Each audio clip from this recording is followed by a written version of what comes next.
আপনার কষ্টটা যদি হয় দুনিয়ায় আল্লাহর জন্যে, রাসূলুল্লাহর জন্যে, মানবতার জন্যে, এই তিন কারণে যারা দুনিয়াতে কষ্ট পেয়েছেন, একটা, এই কষ্টের সাথে সাথে সুখ পাবেন কয়টা? আরো জোরে বলেন বলেন। এর বাইরে যদি কষ্ট আপনি পান তাহলে আপনার জন্য ৭০টা না, একটা সুখ শান্তি অপেক্ষা করছে, কথা আয়াতে নেই। আমি তাফসিরে ফি জিলালিল কোরআনের টিকায় পড়েছিলাম, এটা আলেমদেরকে বলছি, বাড়ি যে আপনি মিলাবেন। বলেন বাংলাদেশে এই তিনটা কারণে যারা আমরা কষ্ট পেয়েছি এখনো পাচ্ছি, আমাদের জন্য আল্লাহ সুখ এর পরে পরে অপেক্ষা করাচ্ছেন কমপক্ষে ৭০টা। এই তিনটা কারণের বাইরে যারা কষ্ট পেয়েছেন, বলেন তো হাসিনা যেদিন চলে যায় কষ্ট পায়নি? আল্লাহর জন্যে, রাসূলুল্লাহর জন্যে, মানবতার জন্যে, কিসের জন্যে? অপরাধের জন্যে। হ্যাঁ বলেন না কেন? কি কষ্ট পেয়েছিল ওই দিন, কাঁদছিল, মনে আছে স্বামী মরে গেছে। আমি তো এর আগে জীবনে এভাবে কাঁদতে দেখিনি। কি কন্দন আগস্টের 5 তারিখে, তার মানে কষ্ট না পেলে কাঁদতো। এই কথা বললেন না? কষ্ট পেয়েছে, কষ্টের কারণে কান্না করেছে, এই কষ্টের সাথে আল্লাহ সুখ দেবে না। আপনার কষ্ট হওয়া লাগবে আল্লাহর জন্য, রাসূলুল্লাহর জন্য, মানবতার জন্য। আপনি এবার মিলান, আপনি জীবনে আসলে এই তিনটা কারণে কষ্ট পেয়েছেন। সিস্টেম অপর পৃষ্ঠায় দেখুন, পরের আয়াত আল্লাহ যেহেতু রিপিট করেছেন, ইন্না মাআল উসরি ইসরা। এর আগে আল্লাহ ইন্না লাগিয়েছেন। কোরআনের প্রতিটি শব্দ গবেষণামূলক। কোন শব্দরই চিন্তা ভাবনা যদি সত্যি আপনি করতে পারেন, একটা শব্দই আপনাকে জান্নাতে নিয়ে চলে যাবে। আমি চিন্তা করলাম কেন আল্লাহ রিপিট করলেন আয়াতটা, আবার ঠিক একই কায়দায় দিয়েছেন। আগেরটা শুনি আমরা অনেকেই খুশি, কিন্তু পরে যে আর একটা ঝামেলা আছে। কোন মানুষ যদি ঠিক এই কায়দায় দুনিয়াতে একটা সুখ ভোগ করে, কয়টা? বলেন বলেন। আপনার সুখ যদি একটা ভোগ করেন, ওই সুখটা, শান্তিটা যদি হয় অবৈধ সুখ, একটা অবৈধ সুখের কারণে কমপক্ষে ৭০টা অশান্তি ভোগ করবেন। এই 15 বছরে যারা দায়িত্বে ছিল, বলেন তো এরা কি বৈধ সুখ পেয়েছে না অবৈধ? আমি নিজে তো সাক্ষী। আমার 33 বছর বয়স, এখন 92তে আমার জন্ম। 18 বছর থেকে যদি ভোট দিতে আরম্ভ করতাম, 3 বার ভোট দিতে পারতাম, একবারও পারি নাই। তার মানে যারা দায়িত্বে ছিল, আমি নিজেরটা বলছি, আপনারটা আপনি হিসাব করেন, ওরা অবৈধ ছিল। এক কথা বলা লাগবে। অবৈধ থেকে কি সুখ পায়নি? বলছিলেন না উনি যে কত কোটি টাকা বাইরে পাঠিয়েছে, কত সুখে ছিল তারা? আপনি বলেন, যত সুখ, যত শান্তি পেয়েছে, প্রতিটা সুখ, প্রতিটা শান্তি ছিল বৈধ না অবৈধ? আর এক একটা অবৈধ সুখ ভোগ করার কারণে কতগুলো অশান্তি ভোগ করা লাগবে। এই 15 বছরে যদি 50টা সুখ ভোগ করে থাকেন, কয়টা? বলেন বলেন। প্রত্যেকটা সুখ ছিল বৈধ না অবৈধ? আরো জোরে কথা বোঝা লাগবে। এক একটা অবৈধ সুখের কারণে যদি ৭০টা করে অশান্তি পেছনে লেগে থাকে, 50টা সুখও যদি 15 বছরে পায়ে থাকে, হিসাব করে বলেন তো, ৩৫০০। একটার পরে একটা অশান্তি, দুঃখ, অকল্যাণ, অপদস্থ, অপমান পাবেন, এরপরে চট করে ঢুকে পড়বেন। এখনই তো বলেন চট করে ঢুকে পড়বো, তো এগুলো কি খেলা? যত সুখ পেয়েছেন, প্রতিটা অবৈধ সুখের জন্য ৭০টা করে অশান্তি আল্লাহ দুনিয়া আখিরাতে দেবে। যারা এরকম পেয়েছেন হিসাব করে রাখেন। এখনো অনেকেই চেষ্টা চালাচ্ছে যে আবার ওভাবে অবৈধ সুখ ভোগ করবো না। আমরা বেশি থাকতে আপনাকে অবৈধ সুখ ভোগ করতে দেব না। এই কারণেই তো বলছি যে আগে সংস্কার করেন, তারপরে নির্বাচন দেন। সংস্কার না করে যদি আবার নির্বাচন দেন, তো আবার দিনের ভোট রাতে হবে, আবার চেয়ার পাবেন, হয়তো 2-5 বছর থাকবেন, সুখ পাবেন, প্রত্যেকটা সুখ হবে অবৈধ সুখ। আর আপনি অবৈধ সুখ ভোগ করে এর পরে পরে যে অশান্তি আসবে, আপনি মাজলুম মানুষ, আপনাদের উপরে অশান্তি আসুক এটা আমরা চাই না। এই জন্য তো এত বাধা দেওয়া হচ্ছে। আমার কথার অর্থ যদি না বুঝে থাকেন হাত তোলেন তো। এলাকার মানুষ তো চালাক আছে। সারা দেশে আমরা এটা চাই, অবৈধ সুখ আমরা সামনে কাউকে ভোগ করতে দেব না, নিজেরাও ভোগ করব না। যারা এই যে পরকীয়া প্রেম করেন সুখ পান না নাকি? এলাকায় সব নেই, অনেকে 180 মাইল বেগে চালাচ্ছে।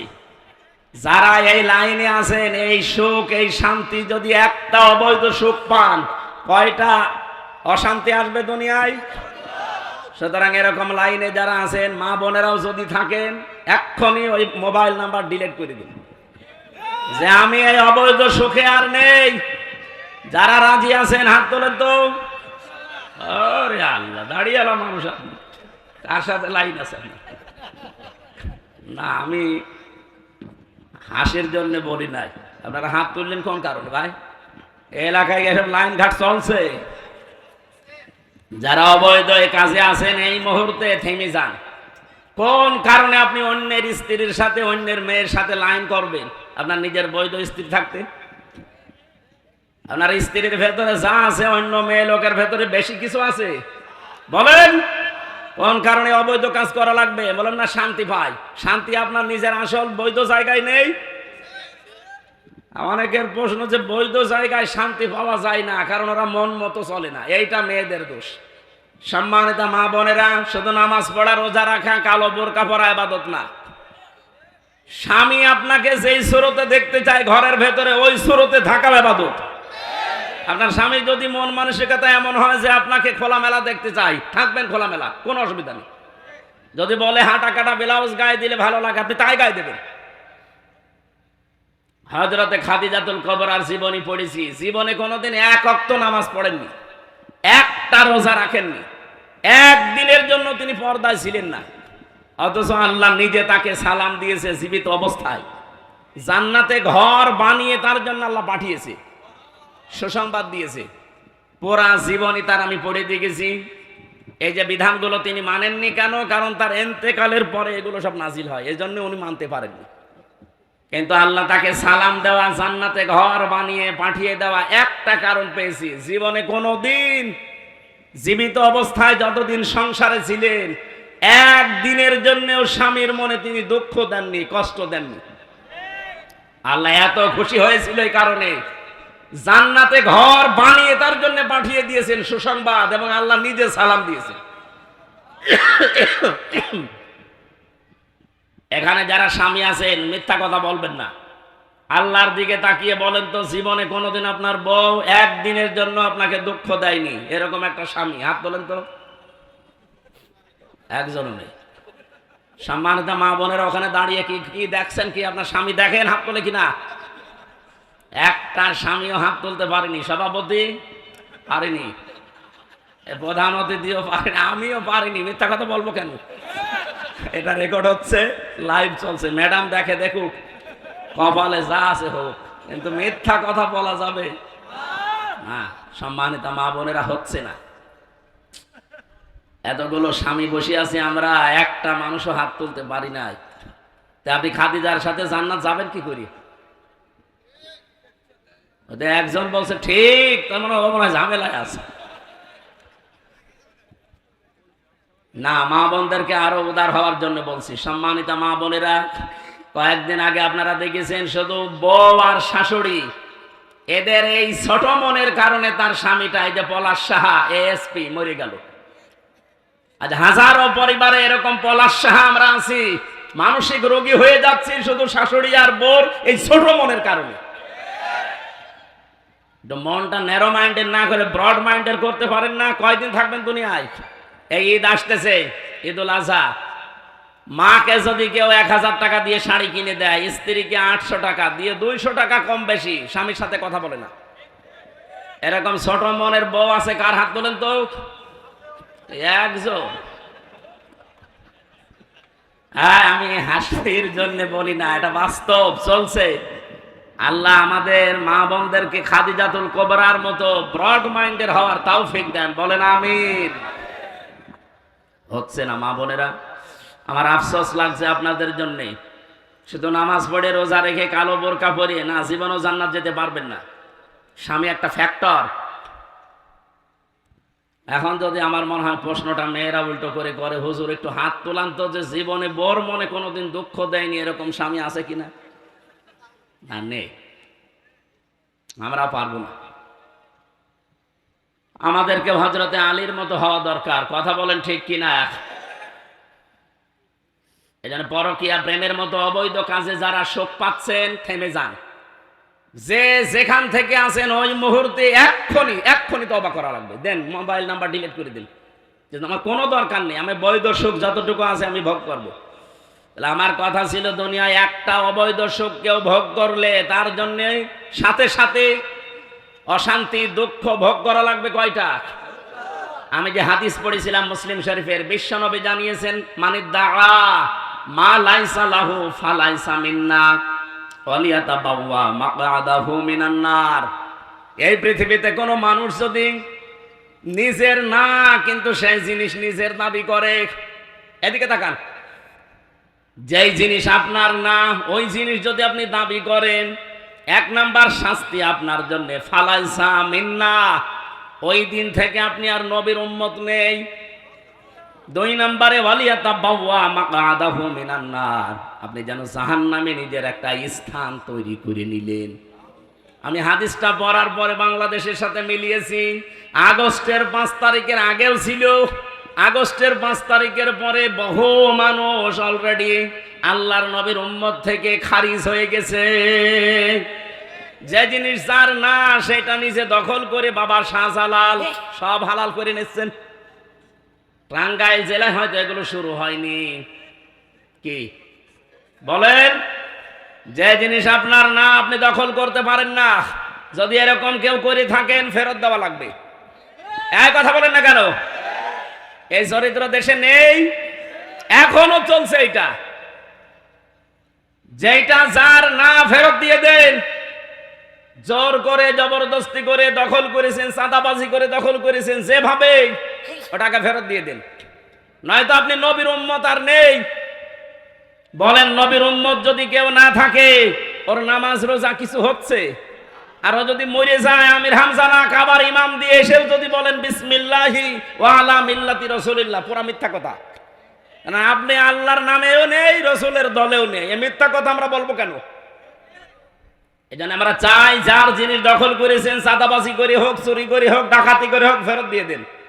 হাদিসের টিকা বলছি, এবার কোন জিনিস যদি আপনারই ছিল, আপনারটা দখল হয়ে গিয়েছিল, হাত ছাড়া হয়েছিল, চাঁদাবাজি করে মিথ্যা মামলা দিয়ে মিথ্যা সাক্ষী দিয়ে আপনার কাছ থেকে নিয়েছে, এখন ওইটা আপনি যদি ফেরত পান তাহলে আপনার গুনাহ নেই। কথা বোঝেননি? আপনারই ছিল, আপনারটা হারিয়েছে, দখল হয়ে গেছে, কেউ জোর করে নিয়েছিল, এখন ওইটা আপনি আবার ফেরত পেয়েছেন, তাহলে আপনি এই হাদিসের শাস্তির আওতা মুক্ত থাকবেন। বাংলাদেশ ইসলামী ব্যাংক, এটা যাদের ছিল তারা ফেরত পেয়েছে। এই কথা বললেন না? না, অনেকে কথা বলছে দেখছি, বলছে না এটাও চিন্তায় হয়ে গেছে। আপনি এত বড় মিথ্যা কথা বলেন কি করে? ব্যাংকে আপনার বাবার, যাদের ব্যাংক তারা ফেরত পেয়েছে। আপনারটা যদি এরকম হাত ছাড়া কিছু হয়ে যায়, আপনি ফেরত পান, আপনি হাদিসের শাস্তির আওতা মুক্ত থাকবেন। আমার কথার অর্থ যদি না বুঝে থাকেন, একা একা আসেন।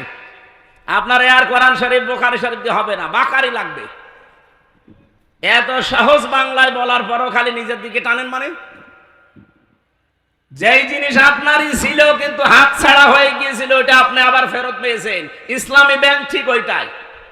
এই কথা বলেন না কেন? তারপরও যে এখনো সব ফেরত পাওয়া যায়নি। ৭৫,০০০ কোটি টাকা ওরা এখান থেকে উল্টা পাল্টা করেছে, ওই টাকাগুলো ফেরত দেওয়া লাগবে। তাদের মাথার ঘাম পায়ে ফেলা ব্যাংক, আপনার বাবার ব্যাংক, আর আপনি মিথ্যা কথা ছড়ান জাতির কাছে যে এটাও চিন্তা হয়ে গেছে।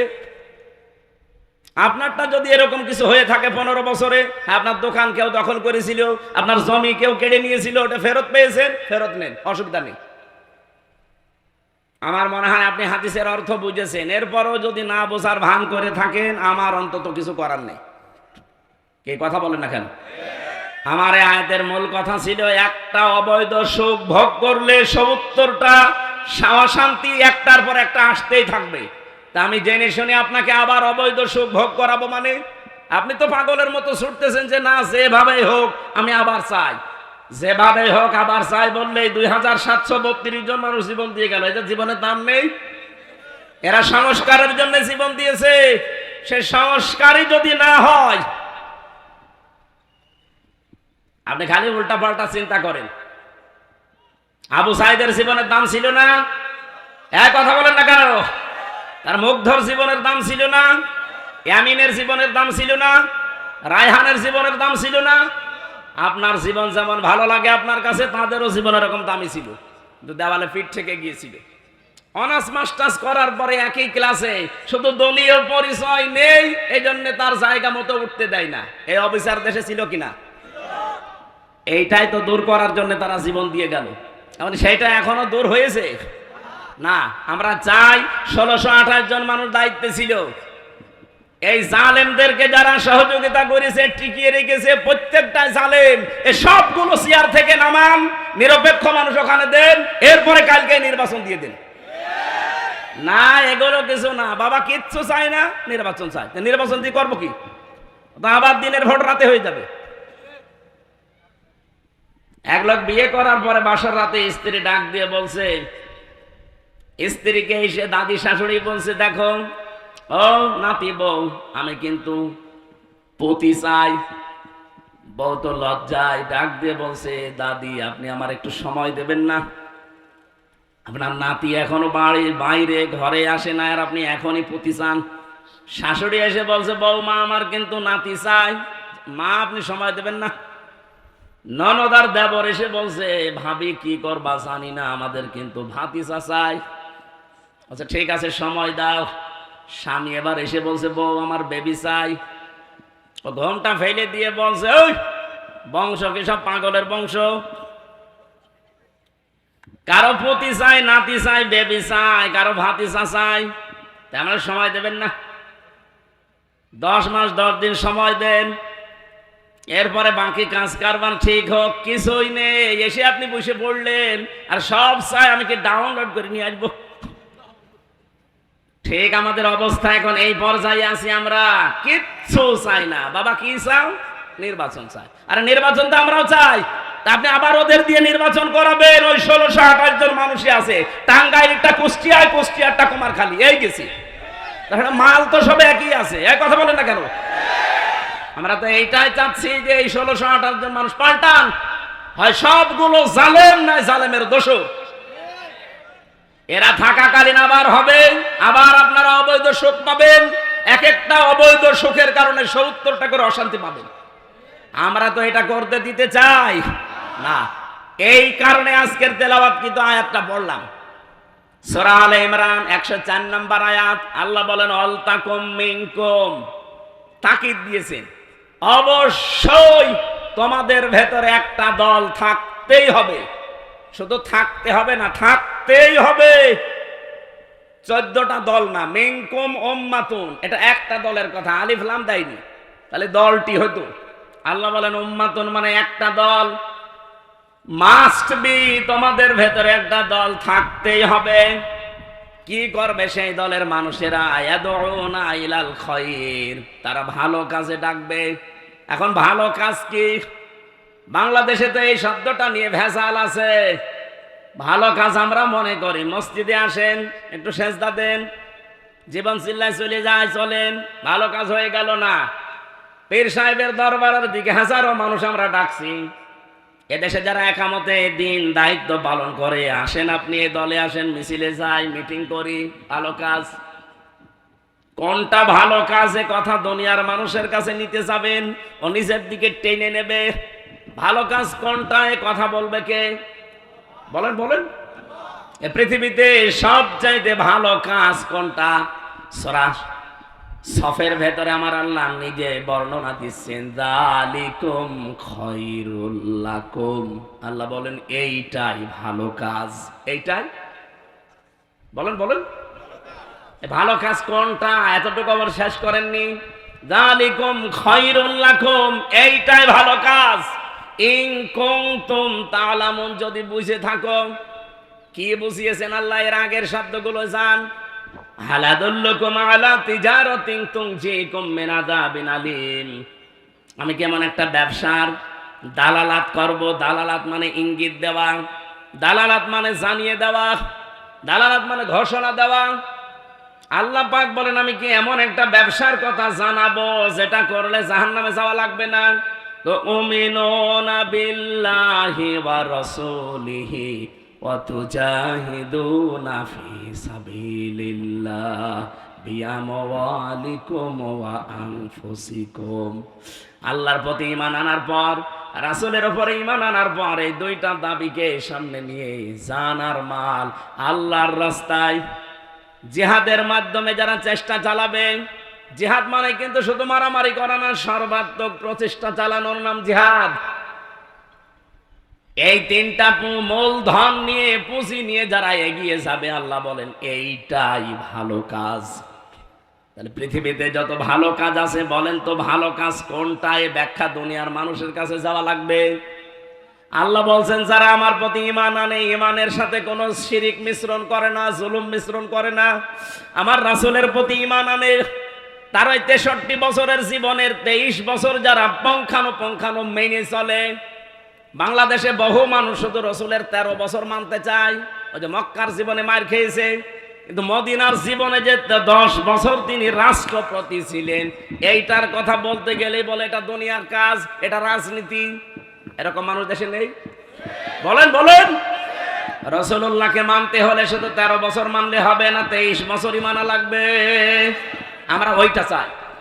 যেহেতু 13 বছর রাসূলুল্লাহ মার খেয়েছিলেন, 10 বছর রাষ্ট্রপ্রধান ছিলেন, আমরা অলরেডি 15 বছর মার খেয়েছি, 10 বছর এখন কোরআন দিয়ে দেশ চালাতে চাই। আগামীতে নির্বাচনে 300 এমপি, 151 জন মানুষ যদি আলামিন ভাইয়ের মতো কোরআন বুকে নিয়ে সংসদে যেতে পারে, ওনারা যদি প্রথম অধিবেশনে বলে মাননীয় স্পিকার আমরা নামাজের বিল চাই, আমরা যাকাতের বিল চাই, শফিকুল ইসলাম খান 300-র ভেতরে মাত্র 151 জন যদি কোরআন শরীফ বুকে নিয়ে ঢুকতে পারে, প্রথম দিনেই উনি বলবে যে হাত তোলেন। এরকম শফিক ভাইয়ের মতো 151 জন যদি হাত তোলে, ওই বিলটা কায়েম হয়ে যাবে। ওই দিন থেকে 18 কোটি মানুষ নামাজ আদায় করবে, যাকাত দিতে বাধ্য হবে, রাষ্ট্রীয়ভাবে আদায় করা হবে। আপনি ভোট দিয়েছিলেন শফিক ভাইকে একটা, প্রতিদিন আপনি 18 কোটি মানুষ নামাজ পড়লে যা হয় ওই পরিমাণ সওয়াব প্রতিদিন পাবেন। আমাদের হায়াত অল্প, কাজ বেশি করা লাগবে। আবু বকর সিদ্দিক রাদিয়াল্লাহু তাআলা আনহু তিনি কোরআন শরীফ এক জায়গায় করেছিলেন যে কিয়ামত পর্যন্ত যারা কোরআন পড়বে অটোমেটিক 10টা করে নেকি তার আমলনামা আল্লাহ পৌঁছিয়ে দেবে। কিয়ামতে সবচেয়ে বেশি নেকি হবে তার। আমরাও আমাদের এই সময়টা কাজে লাগাতে চাই। শফিক সাহেবের মতো বাংলাদেশে যারা কোরআন বুকে নিয়ে যেতে পারে, আমি এখানে দল বেদল রাজনীতি বুঝি না, আমরা চাই এই দেশে কোরআনের এই 4টা বিধান, আল্লাযীনা ইম্মাক্কান্নাহুম ফিল আরদ আকামুস সালাত ওয়া আতাউজ যাকাত ওয়া আমারু বিল মারুফ ওয়া নাহাউ আনিল মুনকার। এই 4টা কাজ যারা জারি করতে চাই, আমরা তাদের পেছনে আছি কোরআনের নির্দেশের কারণে। কোরআনের নির্দেশ না থাকলে জীবনও আমরা এই কথাগুলো শুনতামও না, মানতামও না। এই কথা বলে না কেন? আমরা শুধু মানতে চাচ্ছি আমার আল্লাহর কথা। 151 জন সত্যি কথা বলেন তো, যদি যেতে পারে দেশের চিত্র পাল্টিয়ে যাবে না? চুরি হবে না, ডাকাতি হবে না, ছিনতাই নেই, চাঁদাবাজি নেই, এ দেশটা আল্লাহর কসম দাঁড়িয়ে যাবে। কয়েকদিন আগে আমি মালয়েশিয়া ছিলাম, ওরা 2004 সাল থেকে দাঁড়িয়ে গেছে। সিঙ্গাপুর ওখানে গিয়েছিলাম, ওরাও 2005 সাল থেকে দাঁড়িয়ে গেছে। এতটুকু একটা দেশ, এই টাঙ্গাইলের মনে হয় 4 ভাগের 1 ভাগ এই সিঙ্গাপুর, এই দিক ওদিকে মাত্র 42 কিলো। এতটুকু একটা দেশ আজ বিশ্বে 257টা দেশের ভেতরে আমার মনে হয় 10টা দেশ থাকলে তারা একটা। আপনাকে গোনা লাগবে তাদের। তারা যদি আজ দাঁড়িয়ে যেতে পারে, চুরি নেই, ডাকাতি নেই, আইনের শাসন আছে। আর আমাদের দেশের সামনে শুধু আইনের শাসন না, কোরআনের শাসন আসতেছে। এ দেশটা সোনায় সোহাগা হয়ে যাবে। আমি গ্যারান্টি দিচ্ছি, দেশ আল্লাহর কসম দাঁড়িয়ে যাবে। আগস্টের 5 তারিখের আগ পর্যন্ত একটা রিপোর্ট ছিল, এদেশে মাত্র 100 জনের 15 জন মানুষ বলতো আমরা ইসলাম চাই। তার ভেতরে মাসুদ সাহেব একজন, মাত্র 15 জন। এখন এই যে মে মাসের আজকে 21 তারিখ 15 তারিখের রিপোর্ট দেখেন, খ্রিস্টানরা বানিয়েছে, মাইক্রোসফট খ্রিস্টানরা এই রিপোর্ট নামাম দুনিয়া মিলে বানিয়েছে 257টা দেশ দেখে। বাংলাদেশের রিপোর্ট তাদের এই যে এই দেশে এখন 100 জনের 77 জন মানুষ বলছে আমরা ইসলাম চাই।